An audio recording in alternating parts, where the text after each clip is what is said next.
Soalan yang saya ada kat sini. Hai, Assalamualaikum, salam sejahtera. Hari ni kita nak tengok contoh soalan topik rekod tak lengkap 3 kata 5. Dan macam biasa saya akan letakkan di description link untuk pelajar cuba jawab dulu soalan ni dan boleh datang kemudian untuk semak.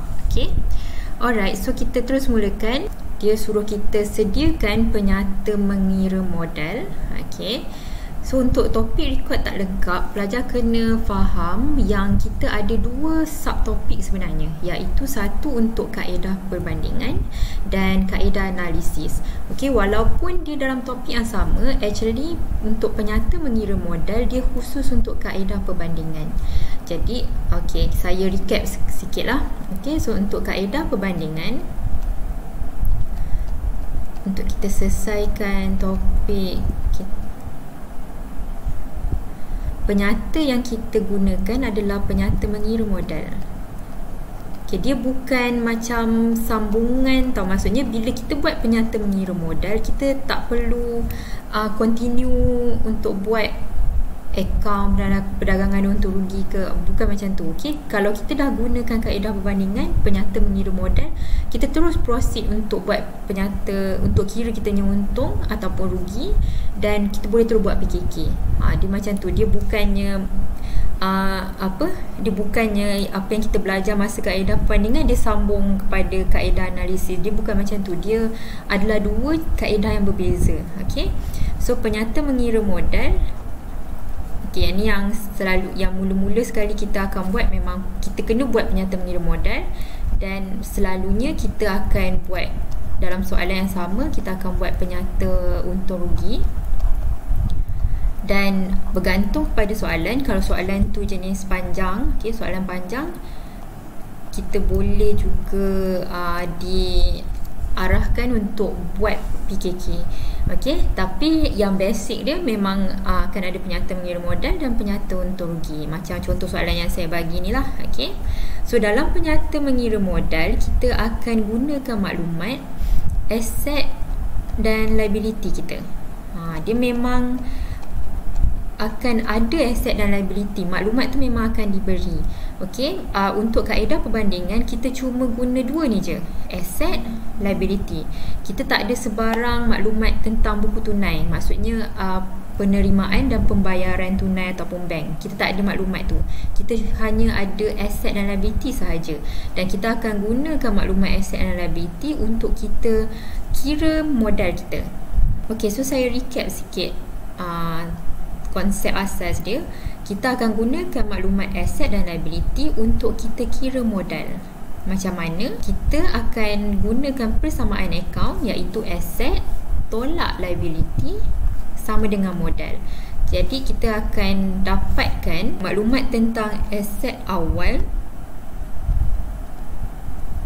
dan juga liability awal untuk dapatkan modal awal, dan kita akan gunakan maklumat aset akhir dan liability akhir untuk kita kira modal akhir.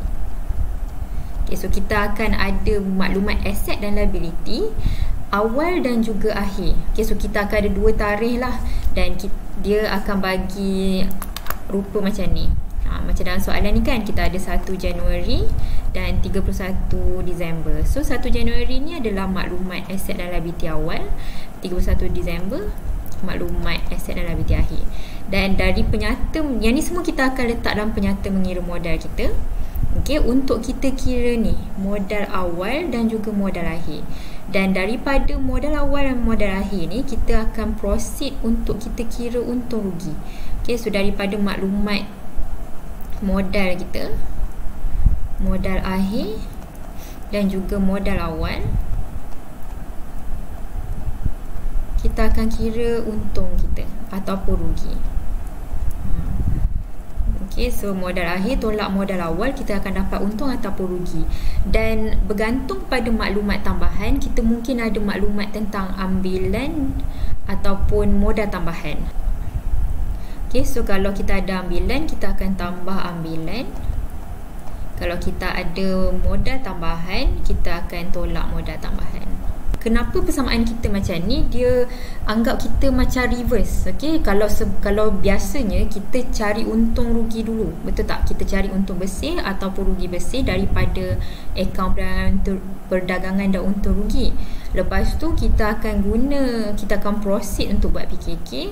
Kita akan start dengan modal awal, kita akan tambah untung atau rugi, kita tolak ambilan untuk dapat modal akhir. Okay, so tu adalah cara biasa. Maksudnya kalau kita ada sistem perakaunan yang betul lah, yang kita belajar masa tingkatan 4 tu, yang biasa kita belajar masa kita buat penyata kewangan, cara dia adalah kita akan ada modal awal dan untung rugi. Kita cari modal akhir. Okay, kita kena cari modal akhir. Tapi sekarang ni terbalik, kita ada maklumat modal akhir, kita nak cari untung rugi. So dia start dengan modal akhir dulu. So sebab itulah kita punya kiraan akan reverse. Okay, so kalau nak tahu lebih lanjut boleh tengok video saya yang sebelum ni lah, ada saya explain konsep dia. Okay, tapi ni adalah persamaan asas kita untuk kita buat penyata untung rugi. So semua maklumat ni akan berada dalam penyata untung rugi, dan PKK ni pula akan senaraikan macam biasalah. Okay, macam PKK kita biasa, kita ada aset bukan semasa, aset semasa, liability bukan semasa dan liability semasa. Lepas tu kita akan letak semua maklumat daripada penyata untung rugi kita ni dalam kita punya PKK. Tapi PKK kita ni hanya untuk 31 hari bulan saja. Alright, so kita proceed dengan soalan kita. Okay, Encik Zulkifli tidak menyimpan rekod urus niaga mengikut sistem catatan bergu. Okay, so dia punya ayat dia selalunya lebih kurang macam ni lah. Dia akan bagi tahu perniagaan tu tak ada simpan rekod yang lengkap. Okay, dia akan cakap tidak menyimpan rekod yang lengkap ataupun tidak menggunakan sistem catatan bergu, ataupun dia boleh juga cakap perniagaan tu menggunakan sistem catatan tunggal. Okay, sistem catatan tunggal ni means dia tak ada catatan bergu lah. Apa yang dia dapat dia record, duit masuk dia record, duit keluar dia record, tapi dia tak ada tunjukkan debit kredit, dia tak ada benda tu, dia tak ada ledger, dia tak ada journal. Okay, buku catatan pertama semua tak ada. So tu maksudnya sistem catatan tunggal. So nampak je ayat macam ni, memang straight away patut tahu ni adalah topik rekod tak lengkap. Dan soalan untuk kaedah perbandingan akan berbeza daripada kaedah analisis. Kaedah analisis saya pun pernah post juga video untuk kaedah analisis. Dia memang panjang. Okay, memang panjang. Selalunya jalan kerja kita akan banyak lah, sebab kita kena kira hasil belanja semua benda from scratch untuk buat akaun perdagangan untung rugi macam biasa. Lepas tu kita kena buat PKK. Okay, tu kaedah analisis. Kaedah perbandingan dia simple sikit. Sebab apa? Sebab fokus kita hanya pada aset dan liability. Kita tak ambil kira hasil dengan belanja langsung. Okay, so kita tengok maklumat yang dia bagi. Dia akan bagi semua aset dan liability kita. So dekat bahagian sini, ini adalah maklumat aset liability. Okay, dan dia akan bagi awal dan juga akhir. Memang macam ni. Okay, so nampak je aset liability, tahu yang ni akan kita guna untuk kira modal. Tapi kita kena make sure kita tahulah bezakan aset dengan liability. Patutnya pelajar dah kena tahulah. Sebab kadang-kadang dia tak ikut susunan. Mungkin dia ada campur-campur aset kat atas, liability kat tengah-tengah. Kadang-kadang dia ikut susunan. So bergantung pada soalan. Macam ni kita ada mesin, perabot. Okay, yang ni semua kita ni aset. Okay, kita tahu ni aset. Perabot pun aset. Akaun belum terima pun adalah aset. Inventory aset lagi. Akaun belum bayar liability. Bank adalah aset. Gaji belum bayar liability. Okay, gaji belum bayar ni adalah pelarasan untuk belanja. Okay, untuk akaun belanja. Gaji adalah akaun belanja.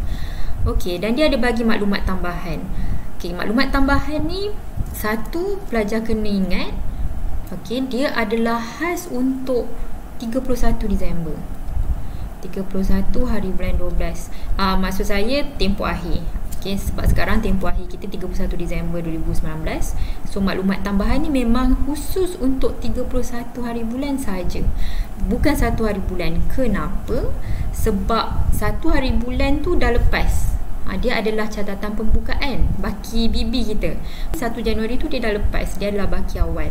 Yang kita kena buat sebarang pelarasan adalah pada 31 Disember. Macam biasa, okay? Pelarasan adalah untuk 31 Disember. So pelarasan kita akan duduk dekat maklumat tambahan. Jadi semua maklumat yang pada maklumat tambahan ni adalah untuk 31 Disember bila kita nak buat pelarasan nanti. Okey. So soalan ni dia tak suruh kita buat satu hari bulan, tapi kalau kita tengok balik persamaan yang kita kena buat, kita memang macam mana pun kena ada kira, kita kena juga kira aset tolak liability awal sebab kita nak kena dapatkan modal awal. Okay, walaupun soalan tu tak perlukan kita untuk sediakan penyata mengira modal awal, tapi actually kita mesti kena kira juga. Cuma kita tak payah kira, tak payah tunjuk dalam bentuk penyata lah. Kita boleh buat ayat matematik je. Maksudnya kita kira sendiri. Okay? So macam mana pun mesti kena guna juga maklumat aset dengan liability awal tu. Bukan tak payah guna dia. Okay? So mesti kena guna. So kita akan terus proceed untuk 31 Disember. Dia simple je. Kalau tak ada pelarasan, kita boleh terus masukkan je. Macam contoh kat sini kita ada pada 1 Oktober. Okay, saya terus tengok maklumat tambahan. Pada 1 Oktober 2019, okay, means dalam tempoh perakawanan tu Encik Zulkifli telah membawa masuk. Encik Zulkifli adalah pemilik perniagaan dan dia membawa masuk perabot bernilai 1,640 dari rumah ke dalam perniagaan. Okey. Kalau pemilik membawa masuk aset, ini merujuk kepada modal kita. Okey. Setiap kali dia bawa masuk aset, itu adalah modal. Dan kalau dia bawa masuk masa tengah-tengah tempoh perakawanan, ini kita panggil dia modal tambahan. So kita kena tahu sini memang akan menambahkan modal tambahan kita sebanyak 1640. Okay, modal tambahan akan bertambah. Dan apa yang dia bawa masuk adalah perabot. Lepas tu perabot ni pula tak pernah direkodkan. So ni keywords penting ni. Okay, dia belum pernah direkodkan. Means perabot ni dia tak pernah tunjukkan yang dia bawa masuk perabot baru tu. Okay, kalau kita tengok dekat perabot, mula-mula masa start 1 Januari 8,560. Lepas tu 31 Disember masih 8,560. Patutnya kena bertambah sebab sekarang ni kita bawa masuk perabot kan. Jadi kita kena tambahkan nilai perabot baru tu dalam kita punya perabot.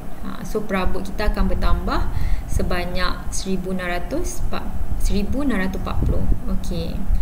So kat sini ada dua. Walaupun dia tak menggunakan sistem catatan bergu, tapi kita kena tengok juga kat maklumat tambahan tu apa yang dia cakap. Okey. Kalau dia kata belum pernah direkodkan, maksudnya kita akan ada dua kesan lah yang terlibat. Satu untuk betulkan perabot yang tak pernah rekod tu, dan lagi satu untuk rekod maklumat tambahan daripada aset yang dibawa masuk oleh pemilik ni. Okay, so tu pada 1 Oktober. So nanti bila kita masukkan perabot, kita boleh terus letakkan amount yang penambahan ni. Lepas tu pada tahun ini beliau telah membuat ambilan tunai 1,200. Okey, ambilan tunai 1,200 ni dia dah cakap ambilan pemilik membawa masuk aset. So sini pemilik membawa keluar aset.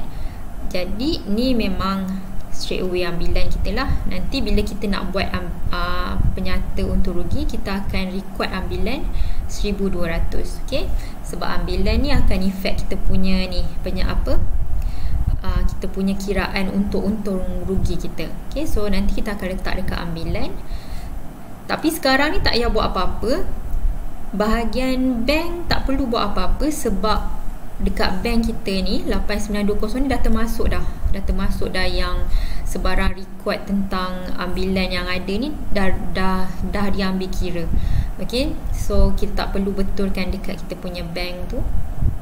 Lepas tu sebanyak RM200 daripada akaun belum terima dihapus kira sebagai hutang lapor. Okey. So kita ada 200 daripada akaun belum terima kita ni yang jadi hutang lapor. Okey, so sini dia nak tengok sama ada pelajar faham tak hutang lapor macam mana. Okey, so hutang lapor akan mengurangkan kita punya akaun belum terima. So kita akan tolak akaun belum terima kita sebanyak RM200. So kat sini tolak 200. Macam tu je. Kita tak payah kisah pasal hutang lapuk tu. Sebab apa? Sebab hutang lapuk adalah belanja. Dalam kaedah perbandingan, kita tak record apa-apa yang berkaitan dengan belanja. Okay, so walaupun kita ada hutang lapuk, kita tak perlu nak ambil kira hutang lapuk tu. Kita terus je tolak daripada ABT kita. Sebab hutang lapuk akan mengurangkan kita punya akaun belum terima. Okay, so ni maksud dia sistem catatan tunggal. Kita cuma perlu record satu, apa efek yang berlaku tu je lah. Okay, kalau dia mengurangkan ABT dan kita tolak ABT terus. Lepas tu nombor 4, mesin disusun nilai 10% tahun. Walaupun ni tidak menggunakan sistem yang perakaunan yang betul, tapi kita still boleh ada susun nilai. Okay, so susun nilai kita buat macam kita buat pelarasan biasa. Kita tengok nilai mesin kita. Mesin patutnya direkod pada harga kos. Okay, kalau tiada sebarang pembelian mesin yang baru ataupun kita tak jual mesin, harga tu patutnya samalah daripada 1 Januari 31 Disember, patutnya tak ada sebarang perubahan. So ni merujuk kepada kita punya harga kos kita. Okay, so 20,000 harga kos mesin kita akan darabkan dengan 10%. So kat sini kita akan dapat 2,000. Alright, so ini sahaja pelarasan yang kita ada. So soalan ni actually agak simple, soalan basic, tapi dia bagus untuk pelajar praktis untuk buat penyata mengira modal lah. Maybe next time kita boleh tengok yang lebih complicated sikit. Tapi sebenarnya kaedah perbandingan memang dia simple lagi daripada kaedah analisis. Kaedah analisis dia akan lagi rumit daripada ni. Okay, so kita akan buat penyata mengira modal dan kita akan mulakan dengan aset. Kita akan ambil aset, tolak liability. So semua aset kita yang kita ada ni, kita akan masukkan. Kita ada mesin. Okay, untuk mesin ni kita ada susut nilai kan. So sebab dia ada susut nilai, mesin ni kita akan letak dia dekat kolom yang pertama dulu, 20,000. Lepas tu kita akan tolak susut nilai dia, susut nilai mesin.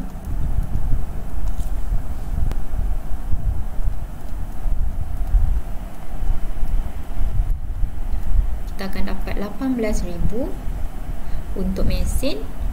Okay, so ni dah settle. Kita letak perabot pula. Perabot tak ada sebarang. Okay, sorry, dia ada satu ni kan, yang 8560. Lepas tu kita ada beli, kita ada bawa masuk perabot baru sebanyak 1640.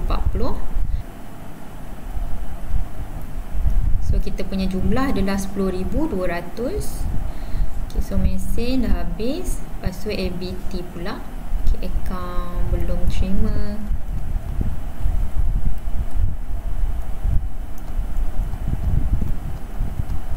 So akaun belum terima, kita kena tolakkan dia dengan hutang lapuk tadi. Okay, so 2560 kita tolakkan dengan 200. Okay, yang hutang lapuk yang kita ada tadi kan, yang apa, maklumat tambahan ketiga ni, kita ada sebanyak 200 daripada akaun belum terima yang telah dihapus kira sebagai hutang lapuk. So kita akan dapat 25,400. Okay, kenapa perabot dengan akaun belum terima ni kita tak letak dia dekat kolom pertama macam kita buat mesin? Sebab yang ni hanya kiraan untuk kita punya pelarasan, adjustment kita. Okay, dia bukannya akaun macam susut nilai terkumpul tu memang akaun khas ataupun kita panggil dia akaun kontra untuk mesin kita, untuk aset bekas masa. Macam dalam PKK kan kita memang ada letak kan susut nilai terkumpul. Sebab tu untuk susut nilai terkumpul, kalau kita ada hutang ragu, peruntukan hutang ragu, kalau akaun belum terima kan ada peruntukan hutang ragu, yang ni memang kita kena tunjuk dalam penyata mengira modal sebab dia adalah akaun kontra untuk akaun induk tu. Okay, tapi kalau yang macam kita betul-betul kan ni tak payahlah kita tunjuk jalan kerja macam kita buat mesin dengan susut nilai ni. Kita boleh terus letak je mau kat tepi tu. Alright. Okay, so saya harap pelajar jelas kat situ. Inventory kita letak inventory, tak ada apa-apa, so letak je 11,410. Lepas tu kita ada bank. Bank kat sini 1,8920. Alright, so itu sahaja kita punya asset. Kita tambahkan semua ni, kita akan dapat 73,930.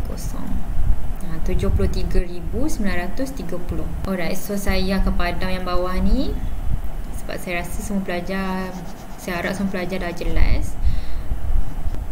Dan kita sambung dengan liability pula. So liability, tak banyak liability yang kita ada. Kita cuma ada akaun belum bayar 1 dan tiada sebarang perubahan kat situ. Okay, so akaun belum bayar, kita boleh letak dulu kat kolom yang first sebab kita nak tolak kan. So kita kira dulu semua liability, lepas tu jumlah tu baru kita bawa dia ke kolom yang kedua untuk tolakkan dengan asset.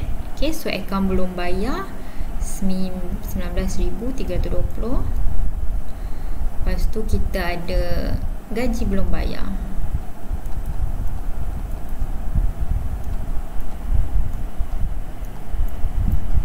sebanyak 430. So kita tambahkan dulu kedua ni.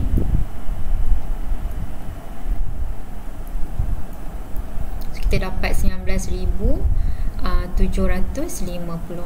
Okay, so jumlah dia kita bawa ke kolom yang so jumlah kita letak kat kolom kedua dan kita akan tolakkan daripada kita punya aset. So 73,930 kita akan tolak. Okay, kita tolak dengan 19,750 dan kita akan dapat jumlah sebanyak 54,180. Dan jumlah 54,180 ni adalah kita punya modal akhir. Okay, kat sini kita tunjukkan simbol tolak. Okay, aset akhir tolak liability akhir, kita akan dapat modal akhir. Lepas tu actually sebenarnya kita kena kira juga untuk modal awal.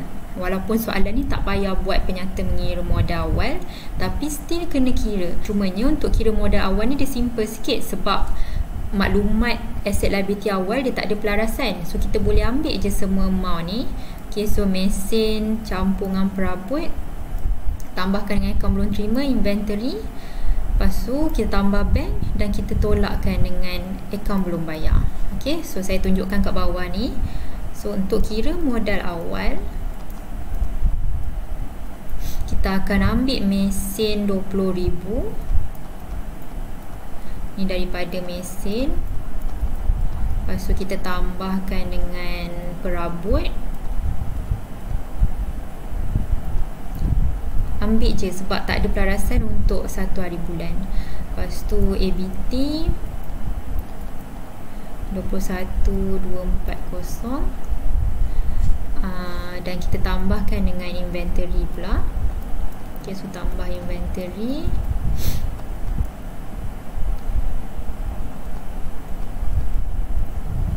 tambahkan dengan bank 4670. Lepas tu tolak. Okay, tolak dengan akaun belum bayar. Okay, ABB adalah liability. So kita ada satu je liability kat sini, 18,350. Dan kita akan tambahkan semua kita punya aset, tolakkan dengan kita punya liability, kita akan dapat 45,690. Okay, so ni adalah modal awal kita. So kita dah ada maklumat modal awal, kita pun dah ada maklumat modal akhir. Lepas tu tadi ingat kita kat dalam maklumat tambahan kita ada modal tambahan. Ni modal tambahan 16,140 dan kita ada ambilan. Yang semua yang saya bulatkan ni adalah untuk kita sediakan penyata kita yang kedua, iaitu penyata untung rugi. Okay, so penyata untung rugi ni kita dah boleh buat sekarang menggunakan maklumat yang ada ni. Simple je. So kita buat penyata untung rugi, ikut je nama yang dibagi. Kalau tak sure, kita follow je nama dalam soalan. So kat sini kita ada penyata untung rugi pada 31 Disember 2019.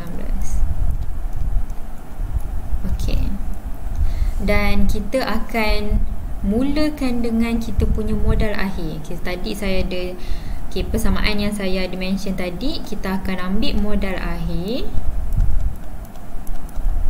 kita balik, kita start dengan modal akhir. Kalau tak, kita akan start dengan modal awal. Sekarang ni kita nak kira untung, so kita mula daripada modal akhir. Lepas tu kita akan tambahkan dengan ambilan. Sebarang ambilan yang kita ada, kita tolak modal awal dan juga modal tambahan. So modal awal dengan modal tambahan ni kita akan tolakkan daripada kita punya modal akhir.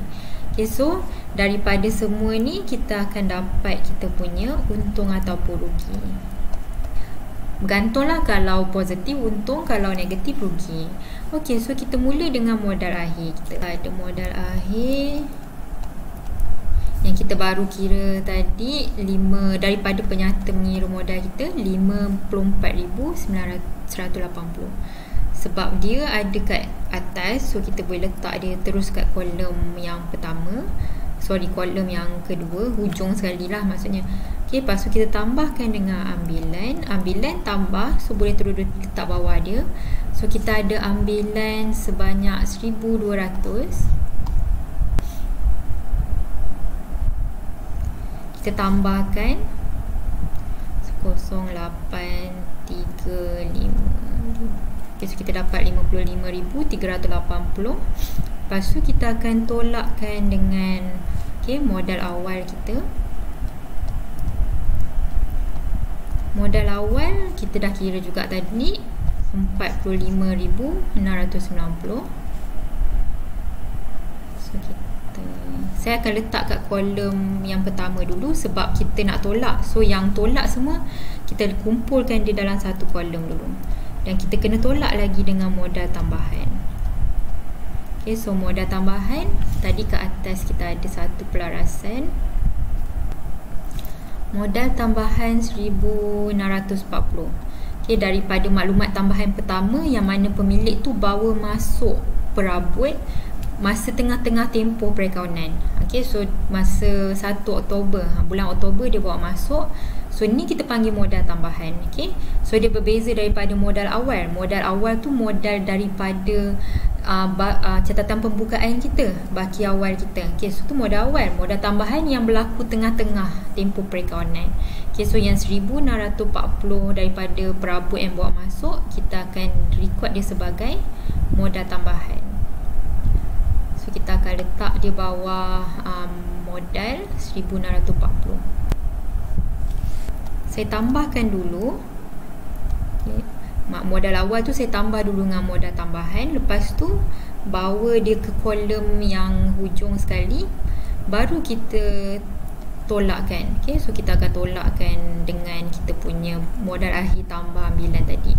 Dan kita akan dapat 8,050. Okay, lebihan sebanyak 8,050. Okay, so ni adalah kita punya untung. Untung bersih kita. So kita tak ada buat sebarang akaun berangan untung rugi, dah tak payah buat dah. Okay, kita tak ada hasil dan belanja. So ni adalah kaedah perbandingan. Kita tak kira hasil dengan belanja, kita hanya guna daripada aset dengan liability kita je untuk kira modal.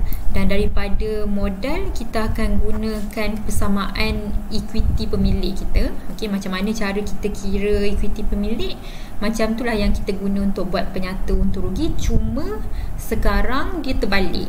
Kita start dengan modal akhir dulu. Untuk equity pemilik biasa, so equity pemilik, kiraan yang biasa kita buat kalau kita buat penyata kewangan lah, PKK kita kan, kita akan start dengan modal awal. Kita akan buat modal awal. Lepas tu kita akan tambahkan sebarang kita tambahkan kalau kita ada modal tambahan. Okay, so kita akan tambah modal tambahan. Okay, lepas tu kita tolak ambilan. Tolak ambilan. Dan kalau kita ada untung, kita akan tambahkan kita punya untung. Kalau kita ada rugi, kita akan tolak rugi. Okay, so kita katakanlah kita ada untung, so kita akan tambah untung. Untung bersih. Okay. Kalau rugi tolaklah, tapi let's say untung. Dan daripada semua ni kita akan dapat modal lahir. Nampak dia terbalik. Okay, sebab sekarang ni tujuan kita kalau asalnya kita nak cari modal lahir. Ni caranya ni kalau kita ada sistem perakaunan yang betul. Kita buat ikut sistem catatan bergu lah. Dari mula daripada buku catatan pertama, ada ledger, lepas tu masuk imbangan duga, dari imbangan duga buat pelarasan, lepas tu buat imbangan duga terselaras, and then kita buat penyata kewangan.